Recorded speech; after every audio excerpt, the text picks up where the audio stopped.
کہ وہ ناحق جیل میں ہیں، وہ زور زبردستی کے بیس پہ جیل میں ہیں، وہ قانون کے زمرے میں جیل نہیں ہے، کیونکہ اس کے جو کیس وہ سارے پولیٹیکل وکٹمائزیشن کی کیسز ہیں۔ حکومت کے ایک وزیر نے بڑا دعویٰ کیا ہے کہ برطانوی سفارتکار قانون کو ملاقات کی ہوئی ہے عمران خان سے اور مختلف آپشنس پہ بات ہوئی ہے۔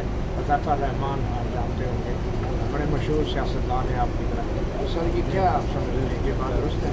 میں مشہور سیاستدان ہوں، وہ لوگ باقی ضرور مشہور سیاستدان ہیں، لیکن جہاں تک میری انفارمیشن ہے خان صاحب کے ساتھ کسی بندے کی نہ ایسی ملاقات ہوئی نہ کسی کے نہ پیغام مل جائے، اس کی میں ضرور کروں۔ لیکن اس سے پہلے بھی آپ نے اسی طرح کی وضاحت کی تھی اور پھر خان صاحب نے کہا تھا کہ نہیں ہوئی ہے ملاقات۔ نہیں دیکھو، میں آپ کو بتاتا ہوں، یہ بالکل صحیح کہہ رہے ہیں، میرے خیال ہے جس ملاقات کا آپ ذکر کر رہے ہیں، میں خان صاحب کے نمائندے کی حیثیت سے کسی سے ملاقات کروں تو جب تک خان صاحب سے میں باہر مل کے ان کو بریف کر کے ان کی پرمیشن نہ دوں تو میں نہیں کہہ سکتا۔ ابھی آپ نے تبدیل کرنے سے پہلے پرمیشن لی ہے کہ وہ سر یہ دیکھو نا، ایز میرے پاس جو انفارمیشن ہے یہ اسٹیٹمنٹ بالکل غلط ہے۔ اچھا خان صاحب، آپ کسی قسم کی اگر کوئی ڈیل نہیں کریں گے، کوئی بات نہیں کر رہے اور آپ بھی بطور چیئرمین ابھی تک خان صاحب کی رہائی کو یقینی نہیں بنا سکے، تو آپ سمجھتے ہیں کہ بطور پارٹی چیئرمین آپ اپنی ذمہ داریوں میں ناکام ہو؟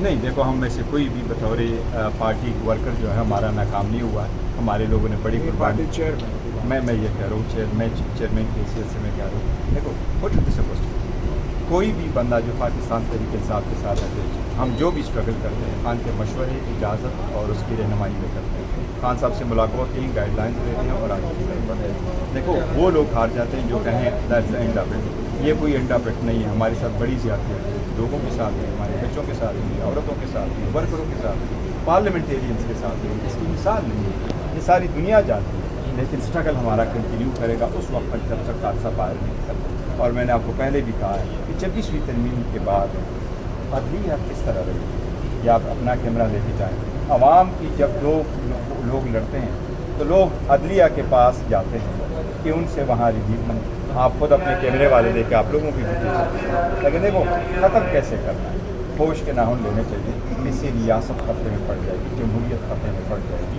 آپ ایک بڑی پولیٹیکل پارٹی ہے جو سین وائز ہے، جو تشدد پہ بلیو نہیں کرتے، جو ایگریشن پہ بلیو نہیں کرتے، جو کموشن پہ سیاست میں بلیو نہیں کرتے، ان وائسز کو آپ پارلیمنٹ میں بولنے بھی نہیں دیں گے، ان کو پارلیمنٹ سے نکالیں گے، ان کو اریسٹ کروائیں گے، تو اس سے جمہوریت کا بڑا نقصان ہو جائے گا۔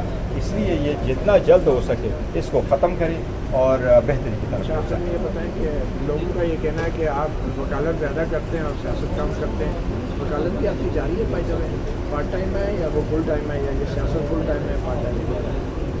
دیکھو خان صاحب کے ساتھ اٹیچ ہیں اور پارٹ ٹائم اٹیچ ہے فل ٹائم نہیں، خان صاحب کے ساتھ فل ٹائم اٹیچ ہوں اور وکالت پارٹ ٹائم ہے۔ آپ کی بات وکالت پارٹ ٹائم ہے، آپ نے پہلے دیکھا تھا وکالت بڑا فل ٹائم کر لیتے، ابھی پارٹ ٹائم۔ اچھا مجھے یہ بتائیں کہ آپ پارٹ ٹائم وکالت کر رہے ہیں، تو یہ جو کارکن 26 نومبر کو 14 شہید ہوئے گولیاں، جی آپ نے ایک قصہ بھی ظاہر کیا، ہاں بالکل، تو ابھی تک اس سناسے کے اوپر آپ جا کے اپنا بیان کیوں نہیں ریکارڈ کر؟ دیکھیں یہ بھی پارٹی کا فیصلہ ہے، ہم نے وکیل کیا ہوا، لطیف کوسا صاحب میرے وکیل ہیں اور میں اس میں جاتا ہوں اور پارٹی اس کو مانیٹر عمران کرے۔ خان صاحب نے آپ کو روکا ہے؟ نہیں، میں نے عمران خان صاحب، کون سی پارٹی کا فیصلہ؟ آپ چیئرمین ہیں پارٹی کے، کوئی کس نے کب فیصلہ کیا ہے کہ سناسا کو آگے نہیں بڑھایا جائے میں گا؟ ہمیشہ سے دوسروں کو سنتا ہوں، کہیں نہیں مجھے میں یہ کہہ رہا ہوں استغاثی کے طور پہ میں وہاں پیش ہوا، وکیل جب اویلیبل ہوگا وہ کہے گا میری اسٹیٹمنٹ نکال نہیں وہ میں ان پرسن اسٹیٹمنٹ کیوں نہیں ریکارڈ کرتا؟ میں تو سر جس 14 وقت بندے شہید ہوئے، 80 بندے گولیاں لگنے زخمی ہوئے، اور آپ کہہ رہے ہیں وکیل کہے گا تو میں بیان میں کروں؟ سر میں ایک بات، وہ پارٹی کا ہمارا کیس ہے، میں چیئرمین پیش کروں، ہر تاریخ پہ میں وہاں موجود ہوتا ہوں، ہم سے بڑھ کر بھی زیادہ نہیں چاہتا کہ اس کیوں نہیں بیان ایک ریکارڈ کرتا؟ اور ہمارے اس کی پوری وکلا کی ٹیم ہے، جب مجھے کہا جائے گا اسٹیٹمنٹ ریکارڈ کون کرائے کہے گا؟ آپ چیئرمین ہیں پارٹی کے، آپ کو کون آرڈر دے سکتے؟ نہیں سر وہ تو میرے وکلا ہے نا، وہاں وکیل کہیں گے آج اسٹیٹمنٹ ریکارڈ کرائیں۔ کتنی تاریخیں ہو چکی ہیں بھائی جان؟ بہت زیادہ تاریخیں ہو گئی، آلموسٹ سال پورا ہونے کو آ جائے گا۔ اچھا یہ جو 10 سال قید کی سزائیں ہیں آپ کے ایم این ایس کو، ہاں اور وہ ابھی مفلوج بھی ہیں، انڈر گراؤنڈ بھی ہیں، تو آپ نہیں سمجھتے آپ کی پارٹی تو عملی طور پہ مفلوج ہو چکی ہے اور آپ ابھی تک چیئرمین کا عہدے پہ بیٹھے ہیں؟ دیکھیں نہیں، پارٹی ہماری مفلوج نہیں ہوتی، یہ عوام میں ہے، اور عوام میں اگر مفلوج ہوتی، جو خان صاحب اریسٹ ہو گئے وہ سارے لوگ لیڈرشپ انڈر گراؤنڈ کی اس وقت مفلوج ہو چکی ہوتی، یا 8 فروری کی جب الیکشن ہو رہے تھے اور کوئی بھی نشان وغیرہ نہیں تھا، لوگوں نے ہمارے نشانات کیسے ڈھونڈے؟ عوام پاکستان تحریک انصاف کی جڑیں، خان صاحب کی آواز عوام میں، اس لیے انشاءاللہ تعالیٰ پارٹی لیڈر آف سے اپوزیشن کون ہوگا؟ نہیں لیڈر آف دا اپوزیشن ہم نے چینج نہیں کرنے, وہ پہلے سے بھی تھے اور آئندہ بھی رہے گی انشاءاللہ. ابھی تو وہ سمجھیں تو نہیں آ نہیں دیکھیے وہ جب تک ہے تو انشاءاللہ تعالیٰ عمر ایوب خان صاحب رہیں گے, شبلی صاحب رہیں گے, بچر صاحب ہوں گے. ہمارا کوئی ارادہ نہیں ہے کہ نہ یہ صرف کنسٹیٹیوشنل ریکوائرمنٹ ہے کہ ہم ان کو سبسٹیٹیوٹ کریں, ان کی جگہ کسی اور کو لائیں. Thank you. بہت شکریہ. گور علی خان